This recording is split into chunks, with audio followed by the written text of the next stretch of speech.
Hello everybody, my name's Jiggly Pants and welcome back to another episode here on our Survival Let's Play world.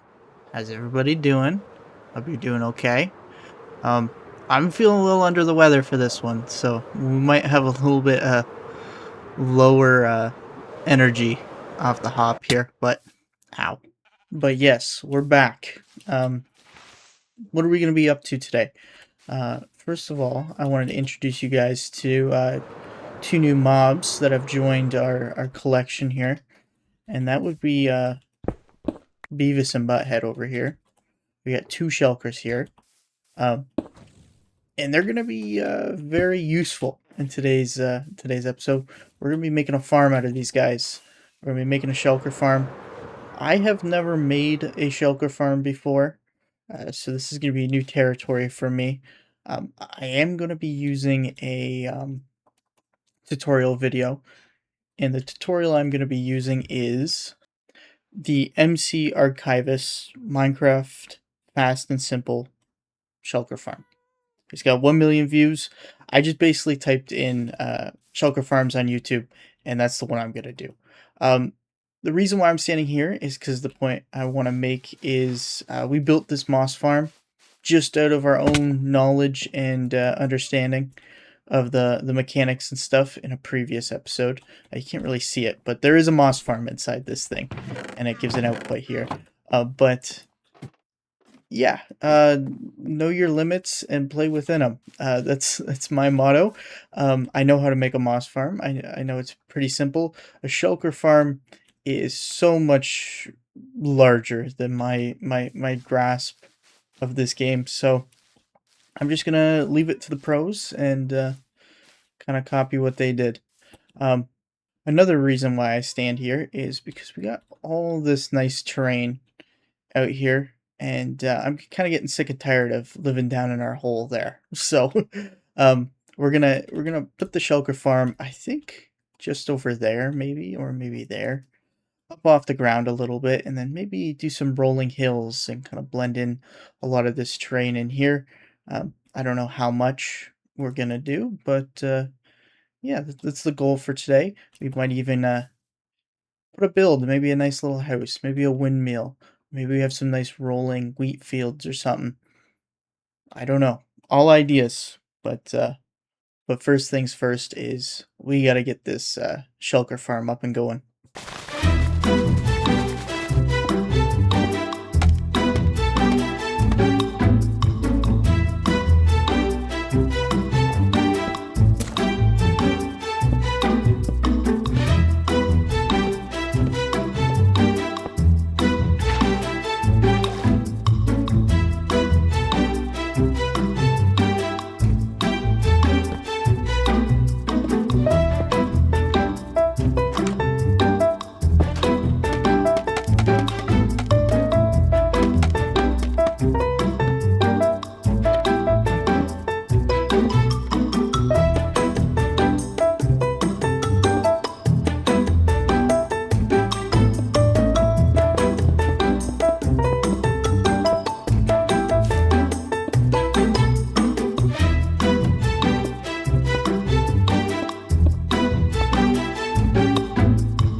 So we got the shulker farm in.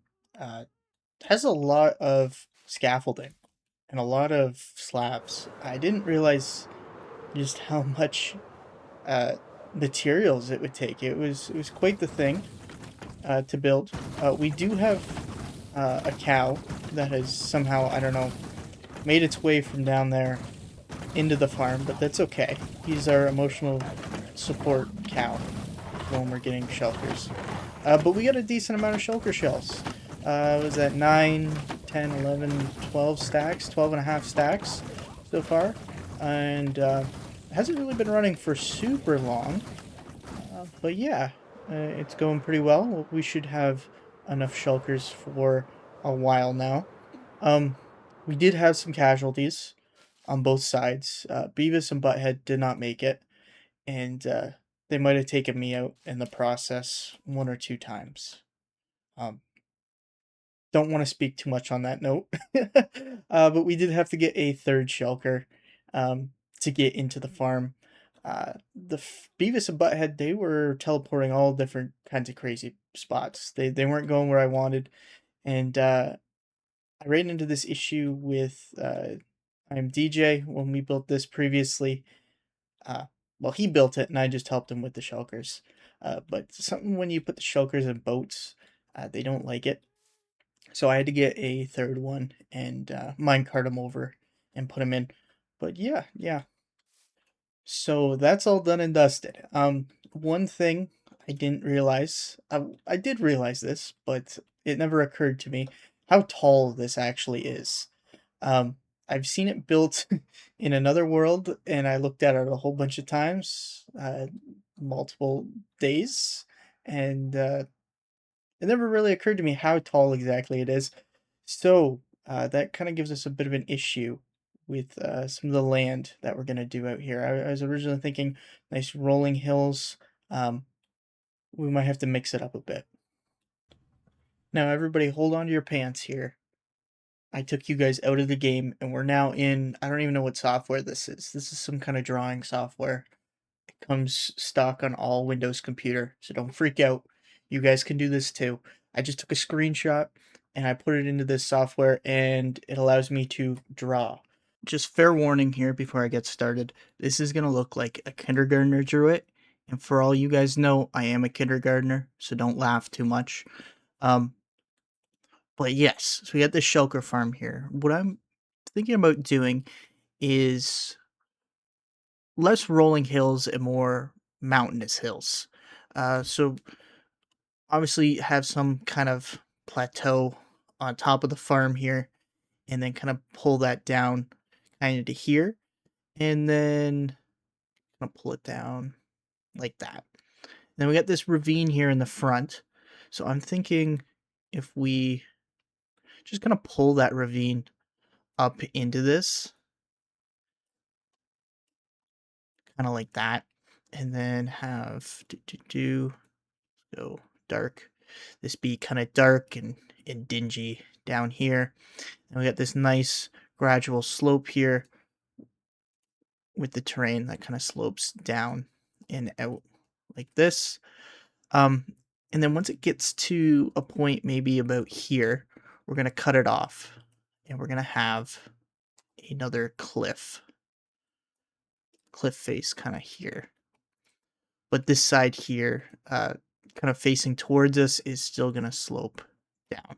I hope that kind of makes sense. It looks really funny, but that's what I'm thinking about doing. And then over here, to kind of balance out the build, we'll have a large flat plateau that basically follows the terrain that we already got here. It might be lifted up a couple blocks off the actual terrain that's there. But yes, just kind of a little plateau, maybe a little slight gradual hills out this way. Build wise, I was originally planning to put the build on top of the shulker farm. I think that's a bad idea because if we start to put a build on top of this, we're going way up into the sky. Even if it's not a build that big, it's still pretty high up there, and we don't want anything skylining too much because we don't want this build to stick out too much. We kind of want it to just be more of a backdrop than a main focus. And if we start skylining the build, what I mean by skylining is it breaks that horizon line that we have here. I don't want it to skyline too much because then it really draws your eye to it, and that's not what I'm going for this build. Like again, I'll make the point again. I just want it to be a backdrop piece. So we're not going to put anything up there. but we are going to put something down here. I'm thinking something just to balance out the scene. And then maybe let's make some magenta trees. Maybe we'll have one or two kind of custom trees in here. Yeah, something like that. Um, like I said, chicken scratch. It looks like a 3-year-old drew this, and for all you guys know, I am 3 years old. So yeah, that's what we're gonna be building. So we took that kind of rough drawing we had, and we started laying out some of the shape here. I didn't do the back side here for the layout because I'm not sure how far back I'm gonna go with it just yet. I might connect it up all the way into these mountains here, and I don't want to get too close to the shulker farm because I've already had a couple of them jump out and attach themselves to out here, and then as I start to put a roof on top of this, I think that's going to become more and more of an issue. So I'm not fully decided yet what I'm doing back here with it, but we got a lot of the front done here. But yeah, we got a lot of the front here, and I think this is enough for us to start building some stuff. So we got some shape figured out, and now color. So the color, I'm going to keep it coherent, and I'm going to stick with this kind of gradient I got going on. The basalt with the cobbled deep slate, the tuff, and the cobble and andesite, and then some mossy cobble at the very top there. Oh, and there's a little bit of pale moss in here. Almost forgot about that. But yeah, that's what we're going to do for the cliff faces. For the terrain itself, moss. We're going to be using a bunch of moss. But I want to maybe mix it up with some other blocks in there. Maybe some green terracottas, maybe some green concrete. Just so it's not so monotoned on top, because it is going to be a lot of green that we're going to be looking at. But yeah, so I'm going to get to building, and I might give you guys a little bit of an update. I'm about halfway through or so. But yeah, wherever I see fit. So I'll see you guys in a bit. Okay, so it's been a couple of days, and we have a little bit of building done. It doesn't look like a lot, but this is about 3 or 4 live streams worth, each a couple of hours long. This is kind of the vibe I'm going for the rocks. I think you can best see it on this kind of wall here. I skipped out on the pale moss in the tough section and just kept it to the 5-block palette with a little bit of mossy cobble, and then the moss drooping over the edges there. I think that looks good. I don't want to complicate it too much because this is going to be large scale terrain that goes all over the place. So keep the block palette simple and repeatable with that. I was thinking about maybe putting in some packed mud, just a couple dots of it here and there, kind of like how we got the mossy cobble, just to kind of allude to some dirt. But yeah, and we got this big section over here, big flat moss. Haven't really gone too crazy or any crazy at all with the texturing and stuff like that. And then over here is been the main focus of what we've been working on, is this kind of ravine area, which I think is turning out well. We did add blackstone down in the bottom just because I felt like we needed another color, another darker color in there. But yeah, I think I'm gonna leave this build for now. We will come back to it at the end of the episode here, but I'm getting kind of bored of placing stone and moss, and I kind of want to keep that stuff for our live stream. I live stream right here on this channel. If you really are super interested in seeing the build process, I answer some people's building questions. You can go check out those VODs or maybe catch me in my next stream. But for now, I think we're going to head down to a project we started last episode. We didn't really... We got the bones of the operation in, but we didn't really flush it out fully. And that's this room here.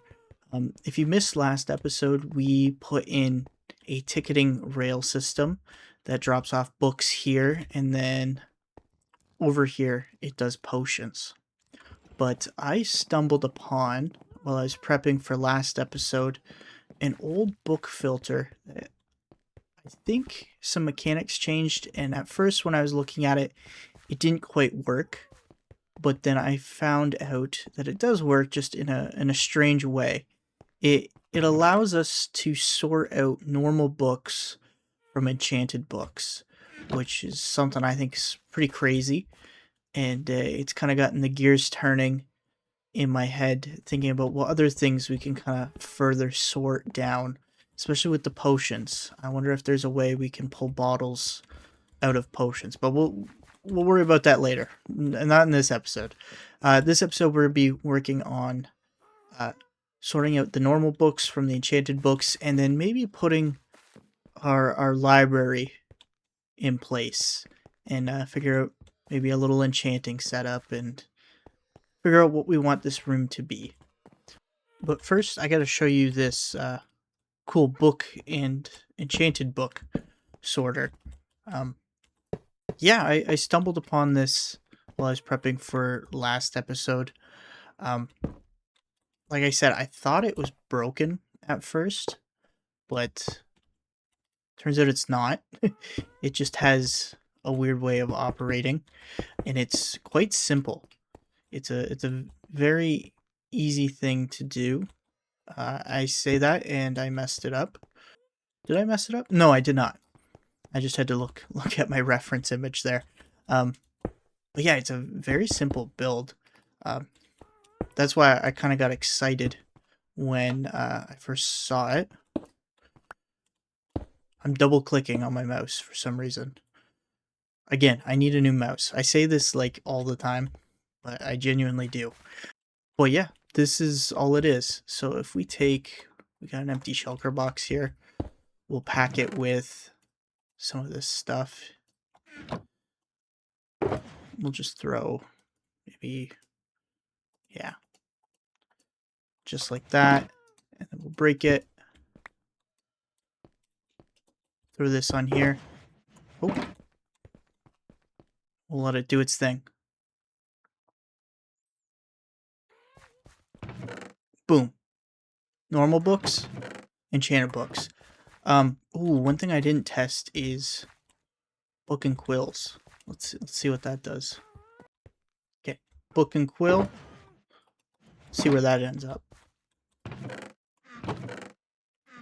Nowhere? Oh no, it's back there. Okay, I guess it stores a book then. Okay, that's a little strange. But that would end up in this chest here. What happens if we write the book? Hi. And we're gonna sign it. The Book of Hi. What happens with this one? Okay. That goes over here. Is that just a fluke? No. Okay, so it sorts written and signed books and normal books into one, and then it does enchanted and book and quills into the other. Interesting.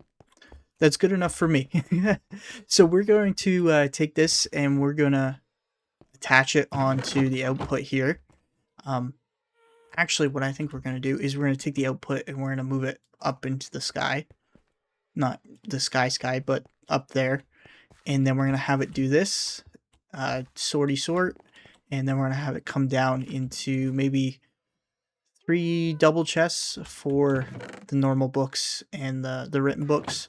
Because I don't see myself having a whole lot of written books or normal books in the system. And then maybe we'll do a 3x3 of double chests for the enchanted books. I think that's a good plan. So let's get to it. Okay, so we got that put in. We have our item elevator going up into the sky there. And then up here, we have our book filter thing. It kind of took me a little bit of finagling to get it in place. Not because it's super complicated, but just because I had it built mirrored down there, and then I got to flip it and move it up here, and I destroyed the one down there before. It was just a whole thing. And then I realized one thing: if you're gonna build this block right here has to be a barrel or a chest. It has to be some kind of container. It can't just be a straight through hopper because otherwise it breaks, which I thought was kind of funny, kind of weird, but that's how it is. And then down here, we have our normal books and our written books, and then we have our enchanted books, and then our book and quills will go in there. Um, yes. Uh, I did do a little bit of a facade on top of it just to get the creative juices kind of flowing in my brain because we're going to start to put a face on this place. Yes. So, what kind of mood do I want for this room? What kind of feeling do I want? I still want it to tie in with the rest of the cave here.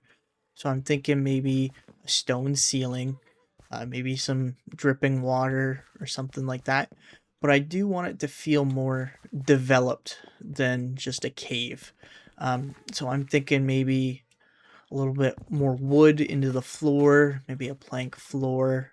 Um, I do want to put in maybe like a little cozy fireplace with a bit of a mantle.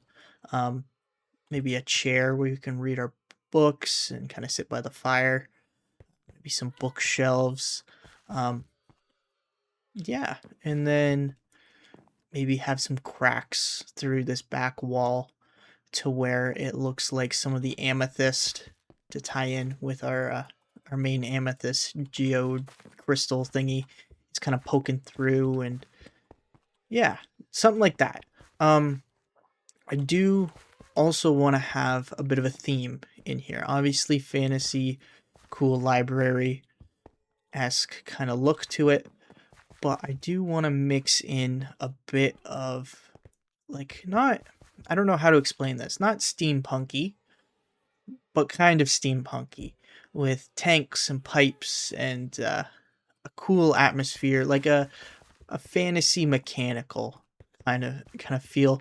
So I'm thinking maybe like a boiler, for example, above the fireplace or something like that with some pipes cutting across the top here and maybe like a doodad machine over here. I don't know. Um, yeah, that's what we're gonna try and go for. If we're gonna hit that target, I have no idea. Like I said, we're still looking at a blank canvas, but yeah, that's what we're gonna get going on. Palette wise, I was gonna lay all these blocks out, but I think it'll just be easier to go through it in my inventory. We got a lot of our browns here. I'm gonna be using the stripped dark oak in the stripped jungle. Some copper, obviously, for the kind of mechanical aspects of it.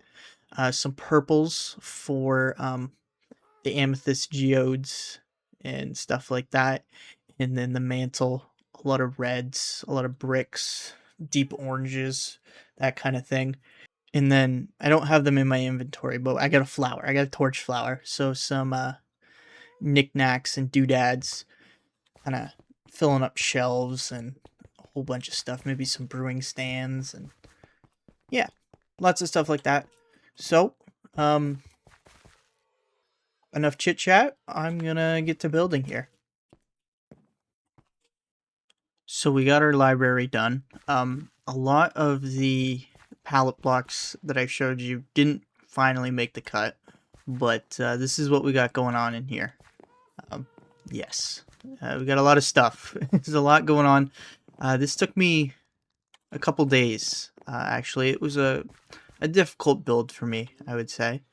Um, Difficult in the sense of a lot of clashing, or not clashing, a lot of ideas, and I didn't know what was the best. So a lot of just trying things out and seeing how they worked, how they fit, what didn't work, what didn't fit.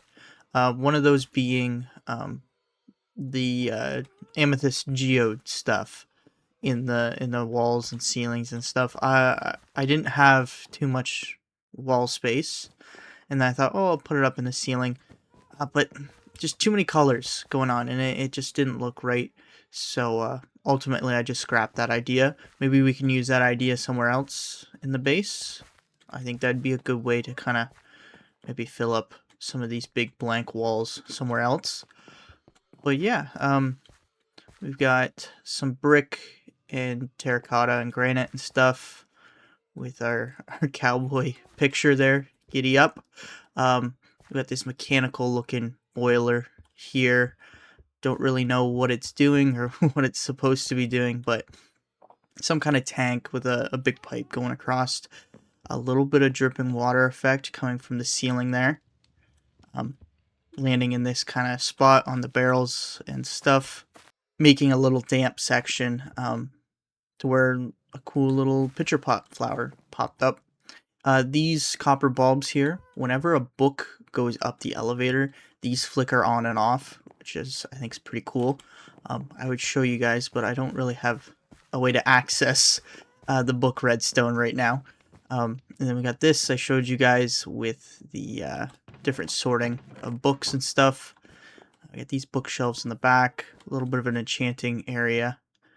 Beehives as the wood floor here. I tried a different couple types of wood and a couple textures and stuff like that. All kind of looked a little goofy to me, so I thought this looked the cleanest and the nicest. A nice contrast, the dark woods to the light floor. A little bit of a green carpet in the middle here. Lots of little doodads with barrels and pots.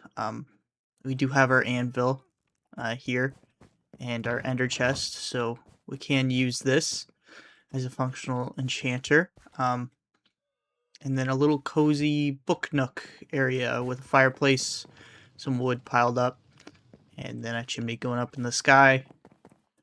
We got a bit of a desk here where we could do our reading, where we could read our Book of High. Yeah. Roof-wise, not a whole lot going on up there. And same with the walls, the same kind of stone texture, the tough cobble, andesite, and then normal stone. We do have some hanging pale moss up above, which I think looks pretty good. Gives a little bit more something up there to look at. But yeah, I'm liking the colors. I'm liking the green here, and I'm liking this kind of purplish cyan color with the pitcher plant. I did use some glow lichen on this to just kind of help with that transition from the green to the orangish red, I think, or coppery color, I guess. I think that helps out a bit. Once you get up close, it's kind of but when you're looking at it from a distance, like in passing, I think it looks decent. But yeah, that's what we got going on with this room. Very exciting stuff. I really like it. Like I said, it was a difficult build. It took me a bit of time to sort all this out and get it all together. I basically just kind of threw the kitchen sink at it and then saw what stuck. But yeah. So now back to our cliffs and hills and this big build we got going on over here. A lot more progress has been done. But a lot more of the moss in. All still kind of just one monotone grain. Over here, we did get a bit of this side done. And we finished out the ravine there. I ran out of tough, though. And that's pretty tough. Tough to build without tough. But yeah, we got a bit of the ravine in. We started to figure out some spikes down here as well. Still not 100% sure what I'm doing in here. I think I'm going to be putting some water in. Might put some magma blocks to get some bubbles and stuff. This is very tedious. It's very tedious to build. It does look very good, though. I will say. I'm loving how it's looking. But that brings me to my point of mods. um, I know there's a lot of people have a lot of strong opinions on mods, and this is kind of where I want to ask you guys, the viewers, um, some questions. Like, I can build like this without mods, just freehand, um, but it will take me a lot of time. And I have a lot of big ideas for terrain, not just here, but all over this world, and big builds I want to do, and all kinds of stuff. Um, and I kind of want you guys' opinion on how would you guys feel if I started using um, Axiom and Lightmatica. These are two very big, prominent mods nowadays within Minecraft. Um, but yeah, that's basically what I ask you guys is how would you guys feel if I started using them? Like for example, uh, there's a build I want to do here. We talked about this earlier, and there's certain aspects of it that I've already have it built in Creative Worlds. Um, but to bring it into this world, I would have to recreate it block by block instead of just being able to port in the schematic and then place the blocks. Um, yeah, like it can be done. It's just going to be very tedious and stuff like that. Um, in the future, if I do use it, I'll definitely be very open and honest about what I use it on. So far, anything that I've built in this video or previous videos in this series, I have not used it in. I have used it in my Eureka SMP videos. Those rocks that I built in my latest video there, I did use it in. Um, but yeah, like I said, a lot of big ideas and really a time saver, ultimately, what it boils down to. Like, I still have to collect all the blocks in survival, I still have to place all the blocks in survival, I still have to design the build, um, but ultimately just a time saver. Like, I work full time and I got a lot of big ideas that I want to share with you guys, and I want to get those to you guys in a timely manner and get them out before I get burnt out of the idea, because it's kind of what happened here. We got the majority of this build done, probably about 2/3 of it done, but I am kind of sick to my stomach with placing moss and stone, and thinking about texturing all of this over again is kind of making me a little queasy and giving me a bit of a headache. I guess I mentioned I want to ask you guys questions, but it was really just one question. Um, to or not to use Axiom and Lightmatica. If I do um, use those two mods, I was also thinking possibly throwing in replay mod, uh, just so you guys can get some nice time lapses of me building such, and maybe some cool intro shots and stuff like that. But yeah, definitely let me know down in the comments below how you guys feel about that. Um, but yeah, quite the mess we gotta light up in the future here. Um, but yeah, I did a quick little watch through of the video so far. Um, where does the time go? We're already at like over 30 minutes now, probably with this clip. Um, so yeah, thank you guys so much for watching, and I'll see you guys in the next one. Bye bye.